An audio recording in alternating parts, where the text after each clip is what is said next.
እግዚአብሔር ስንል ምን ማለታችን ነው? እግዚአብሔር ስንል ያልተፈጠረ ነገሮች ሁሉ ደግሞ የፈጠረ ዘላለማዊ የሆነ ምንጭ ማለት ነው። የሁሉ ነገር ፈጣሪ።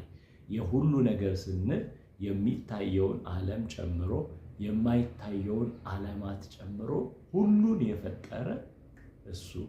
ከዛስ ከፍጥረት ደግሞ እጅግ የላቀ ትራንሴንደንት የምንለው ወይም ምጡቅ የምንለው ለጥበቡ፣ ለማስተዋሉ፣ ለስራው፣ ለችሎታው ሊሚት ልናበጅለት የማንችለው እጅግ ከነገሮች ሁሉ በላይ የሆነ ነገር ግን ደግሞ በፍጥረት ዓለም ውስጥ በእያንዳንዱ እንቅስቃሴ ውስጥ ኢንቮልቭ ያደረገ ወይም ደግሞ የተሳተፈ ማንነትን እግዚአብሔር የምንለው ማለት ነው።